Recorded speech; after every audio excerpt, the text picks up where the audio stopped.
আকবার আমার বংশের মুরব্বী যিনি হযরত সিদ্দিক আকবর আমার নবী পাকের জন্য প্রায় কাঁদতেন, আল্লাহ পাকের দরবারে দোয়া চাইতেন, ও রব্বি আল্লাহ পাক একটা আয়াত নাযিল করে দেন, যে আয়াতে আপনি বলে দেবেন এ নবীর অনুসারীরা মুহাম্মদ রাসূল তোমাদের কাছে কোনো কিছু চাইবে না, তোমাদের জান মাল রাসূলুল্লাহ যেমন করে খুশি খরচ করবে।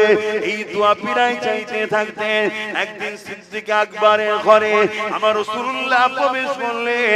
সিদ্দিক আকবর দাঁড়িয়ে গিয়ে আমার রাসূলুল্লাহকে সালাম দিলেন। আমার রাসূলুল্লাহ জবাব দিয়ে সুজা ঘরের মধ্যে ঢুকে গিয়ে যেখানে সিদ্দিক আকবরের তিজারি রয়েছে, ধন দৌলত থাকতো, ওই জায়গাতে সুজা চলে গেলেন। রাসূলুল্লাহ কাউকে কিছু না বলে, সিদ্দিক আকবর কেউ না বলে ওই তিজারি খুলে আল্লাহ নবী যতটা প্রয়োজন ছিল নিয়ে চলে যেতে লেগেছে। শুধু যাবার সময় আবু বকর সিদ্দিকের দিকে মুচকে একবার হাসলেন। কত নিলাম, কি জন্য নিলাম, কোথায় লাগবে, কিছু নবী বলল না। আবু বকর সিদ্দিক বড় খুশি হয়ে বললেন আলহামদুলিল্লাহ। আল্লাহ নবী একটু পর ঘুরে এসে বলতে লাগলো, আবু বকর তোমাকে আল্লাহ কবুল করে নিয়েছে।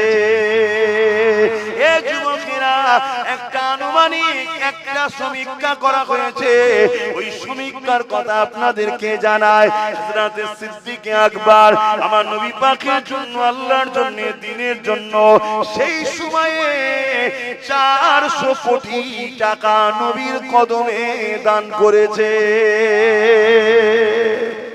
কত টাকা? আল্লাহ আল্লাহ আল্লাহ। কত টাকা? সেই সময়ের কথা বলছি, 400 কোটি নবীর কদমে দিয়েছে।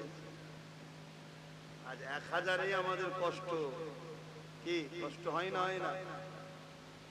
কথা বলুন। অথচ মোবাইল রিচার্জে কষ্ট হয়, কথা বলছে না তো।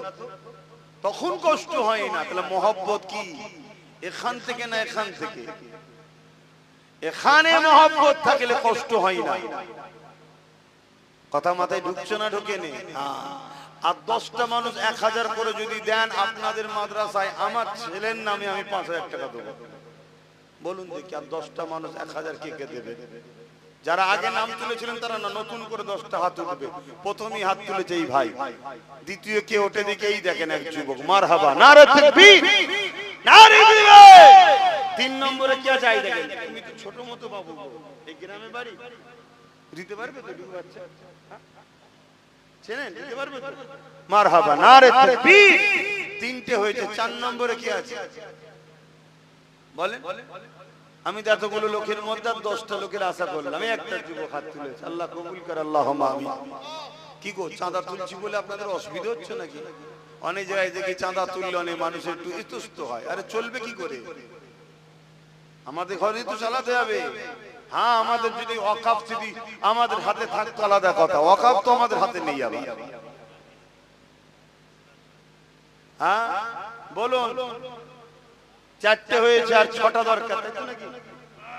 আর 6টা মানুষ 1000 করে টাকা। বলুন, আপনাদের মাদ্রাসা আমিও 5000 টাকা দিয়ে যাব আমার সন্তানের নামে। বলুন, দোয়া করবেন। এখানে হাফেজি পড়ানো হয়তো আজ, তাহলে দোয়া করবেন আল্লাহ যেন আমার বাচ্চাকে হাফেজে হাক্কানি, আলেমে হাক্কানি করেন। বলুন আল্লাহুম্মা আমিন।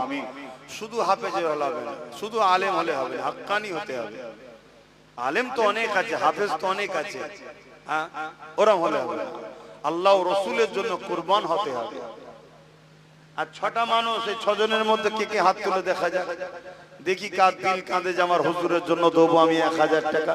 কে আছে? ওই এক মুরব্বি আব্বা হাত তুলেছেন। বলুন মারহাবা, নারে তাকবীর। কই এই একটা হাত তুলেছে, কোথায়? দুটো একসাথে, মাশাআল্লাহ মাশাআল্লাহ, নারে দিবে। ওই একটা পিছনে দেখুন, মাশাআল্লাহ, নারে দিবে। এখানে একটা, 5টা নারে দিবে। আর একটা শেষ আল্লাহর বান্দা হাত তুলে। বলুন শেষ কে তুলে? হ্যাঁ, ওখানে তুমি দেবে। আরে দাঁড়ান না, যতগুলো বার আমি দেখি, তোমরা সব বোঝো না। যদি দুটো বার হয় দেখেন, এটা বেড়েছে ওইখানে দেখেন। তাহলে কটা হলো? এখানে আবার 3টে 13টা হয়ে গেল, বলুন মারহাবা। লাগে 51 এখন 13টা। তাহলে আল্লাহর ঘরের জন্য, আপনার নবীর ঘরের জন্য হচ্ছে 2 পয়সা বাড়ে বাড়ুক না। গরিবের ছেলে পুলেরা পড়াশোনা করে, উলামারা পড়াশোনা করে, হাফেজে কোরআন কোরআন পড়বে, তারা আপনার পয়সায় খাবে, বেকার হবে? বেকার হবে। কিয়ামতের দিনে আল্লাহ কোরআন শরীফকে সুন্দর করে সাজিয়ে দেবে। শোনো, যারা দান করছো তোমরা কি পাবে? শুনবেন না, অসুবিধা হচ্ছে। আল্লাহ পাকের কোরআনকে সুন্দর করে সাজিয়ে দেওয়া হবে। ওই কোরআন কিয়ামতের দিনে আল্লাহ পাকের আরশে আজিমে নিচে খোরাখুরি করতে থাকবে। যেটা লাউহে মাহফুজে রক্ষিত রয়েছে, ওই কোরআনকে আমার নবীর উপরে ধারাবাহিকভাবে আমার আল্লাহ পাঠিয়েছে। শুনছেন তো? ওই কোরআন আল্লাহ জিজ্ঞাসা করবে, এ আমার কালামুল্লাহ, কোরআন কোন বই নয়, কোরআন কোন কিতাব নয়, কোরআন হলো কালামুল্লাহ, আল্লাহ পাকের কথা। ওই কোরআন বলতে লাগবে, এ আমার কালামুল্লাহ, আমার আল্লাহ বলতে লাগবে, এ আমার কালামুল্লাহ, তুমি কি আজকে দিনে কিছু আবদার রাখবে?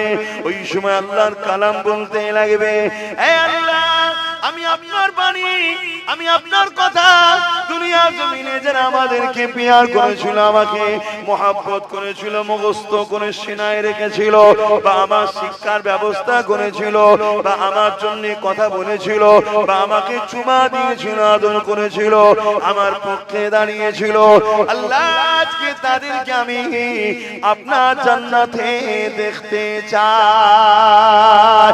আরো জোরে বলুন সুবহান। ওই দিন আল্লাহ নবী জানিয়ে দিলেন, কোরআনের ওসিলা করে হাফেজে কোরআনকে এবং কোরআনের পড়াশোনার জন্য যারা ব্যবস্থা করত, তাদের উভয়কে আল্লাহ কোরআনের খাতিরে নাজাত দিয়ে দেবে। আরো জোরে বলুন সুবহান।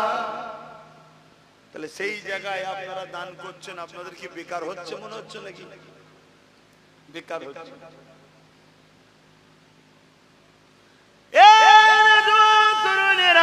আল্লাহ নবী জানিয়ে দিলেন, 3 শ্রেণীর মানুষ বেহিসাব জান্নাতে যাবে। তার মধ্যে এক শ্রেণী হলো উলামায়ে হাক্কানি, যাদেরকে রাসূল বলেছেন উলামা ওয়ারাসাতুল আম্বিয়া, নবীর ওয়ারিস, তারা বেহিসাব জান্নাতে যাবে। দ্বিতীয় নম্বর